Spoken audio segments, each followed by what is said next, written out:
दोस्तों, अब मैं दूसरा वीडियो एक अलग डिपार्टमेंट के बारे में बताने जा रहा हूँ। वो डिपार्टमेंट है institute of agriculture science. Banaras Hindu university का दूसरा बड़ा एक इंस्टीट्यूट है, इंस्टीट्यूट ऑफ एग्रीकल्चर साइंस। क्योंकि आप लोगों ने ही, कई लोगों ने हमसे कमेंट किया कि बहुत बड़ा हो जाता है, इतना किसके पास इतना समय रहता है कि लगातार बैठ के देखे। तो आप थोड़ा सा वीडियो शार्ट बनाया कीजिए, इसलिए मैं थोड़ा सा शार्ट कर करके अलग अलग डिपार्टमेंट का बनाऊंगा, ताकि जिसको जहाँ जाना होगा वो देख भी लेगा और उसको उबन भी नहीं होगी।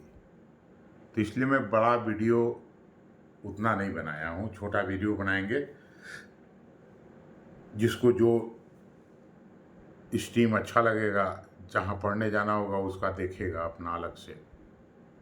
तो मैं आज वही बता रहा था कि मैं इंस्टीट्यूट ऑफ एग्रीकल्चर साइंस के बारे में बताने जा रहा था। इंस्टीट्यूट ऑफ एग्रीकल्चर साइंस भी जो है इंडिया का सबसे बड़ा एक एग्रीकल्चर इंस्टीट्यूट है यहाँ पे, और दूसरा पंतनगर है, पंतनगर एग्रीकल्चर इंस्टीट्यूट।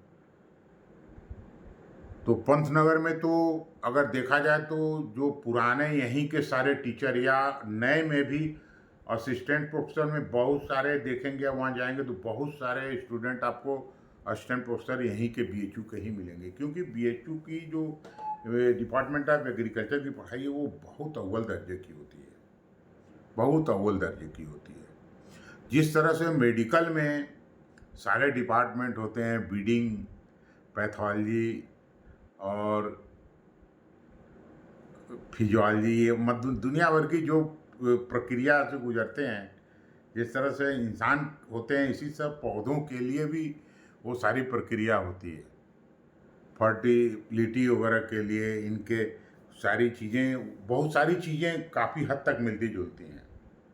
तो वो मुझे मालूम नहीं था, लेकिन जब मैं जॉब में था तो मैं जाता था, कुछ हमारे रिलेटेड थे कुछ काम से, उस हमारे लैब से रिलेटेड थे, तो लैब वगैरह में जाता था। तो मैंने जाना, हमको समझ में आया कि ये मतलब कि जिस तरह आदमी के इलाज होते हैं उसी तरह पौधों के भी इलाज के लिए, उनकी उनकी फर्टिलिटी के लिए, उनके ग्रोथ के लिए, उनको अच्छा भोजन के रूप में जो फर्टिलाइज़र होते हैं वो दिए जाते हैं, उसका रिसर्च होता है। कैसे उनको रखा जाए, उनको कैसे, उनको कैसी किस तरह की सुविधा दी जाए कि वो अच्छे से ग्रो कर सकें और अच्छा से अच्छा वो जो है फर्टिलिटी उनकी अच्छा से अच्छा जो है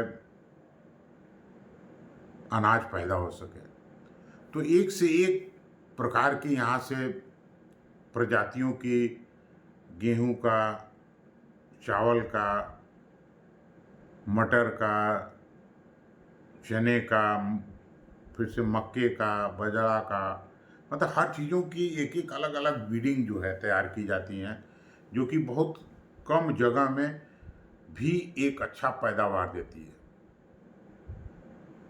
और बहुत बड़ा फार्म है, फार्म हाउस है। लास्ट टाइम फिर मैं कहा था कि मैं थोड़ा सा कुछ फंसा हूँ, निकल नहीं पा रहा हूँ। मैं सारा दिखाऊंगा आप लोग को, वो फार्म हाउस का एरिया वगैरह पूरा टोटल। और बहुत ही खूबसूरत, बहुत ही सुंदर एक तरफ एक साइड में बना है। और इसी में का एक पार्ट डेयरी भी डिपार्टमेंट है, इंस्टीट्यूट ऑफ डेयरी टेक्नोलॉजी। उसमें भी बच्चे जाते हैं, उसमें तो बहुत सारे बच्चे जाते हैं और सोचते हैं कि हमारा हो जाए। क्योंकि डेयरी टेक्नोलॉजी से जो आज तो आप देख ही रहे हैं कि पूरा हिंदुस्तान में एक तरह से डेयरी का ही दूध बिक रहा है, पैकेट वाले दूध बिक रहे हैं। तो डेयरी टेक्नोलॉजी भी एक बहुत, और उसमें डेयरी टेक्नोलॉजी में फूड प्रोसेसिंग के लिए सारी चीज़ें पढ़ाई जाती हैं, तो वो भी उसी से रिलेटेड है और बहुत ही बढ़िया डिपार्टमेंट है। और वो भी बीएससी एग्रीकल्चर के लिए टेस्ट होता है, अब बहुत हाई क्लास का टेस्ट होता है। उसमें भी बहुत संख्या में बच्चे, अगर सीट 200-300 होगी मुश्किल से, तो बच्चे जो है 30,000, 20,000, 25,000 बच्चे बैठते हैं टेस्ट में, ऑल इंडिया से। तो अब उसमें जो बच्चे जिस हिसाब से रैंकिंग लेते हैं तो उनको जो है एडमिशन मिलता है। तो एग्रीकल्चर भी एक बहुत अच्छा डिपार्टमेंट है, बहुत अच्छा ऑप्शन है पढ़ने के लिए। और जिनकी इच्छा होती है पढ़ने के लिए, जो अच्छे मेहनत से अपना पढ़ते हैं लगा करके, मन लगा करके, वो निश्चित तौर पे बहुत लोग को मैं जानता हूँ करके वो निकल गए। और गवर्नमेंट भी आजकल जो है कृषि पे बहुत बड़ा फोकस है। दोस्तों, जहाँ तक हमें ख्याल है, अपने बचपन में लोगों को भरपेट खाना नहीं मिलता था। दाल चावल रोटी सब्जी और सब एक साथ लोगों को गांव में बहुत कम खाने को मिलते थे। मैं कम से कम 30-35 साल पहले की बात कर रहा हूँ। इसका कारण ये होता था कि खैर काफ़ी उस समय तक तो काफ़ी हद तक सुधार हो चुका था। गेहूं भी खूब होने लग गया था, धान भी खूब होने लग गया था, तब की मैं बात बता रहा हूँ। और अब तो खैर एक से एक हाइब्रिड आ गया है, हाइब्रिड तरह की जो है अनाजें आ गई हैं, फसल आ गई हैं, जो कि बहुत ही काफ़ी उपजाऊ होती हैं, बहुत काफ़ी उपज धान गेहूं की सारी देती हैं।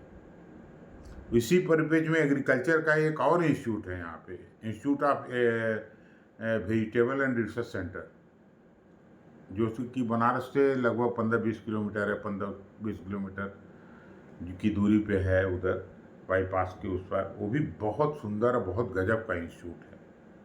तो बहुत सारे बच्चे वहाँ भी जाते हैं, वेजिटेबल इंस्टीट्यूट में भी पढ़ने के लिए जाते हैं, वहाँ भी पढ़ के निकलते हैं, वहाँ से भी पढ़ के आते हैं।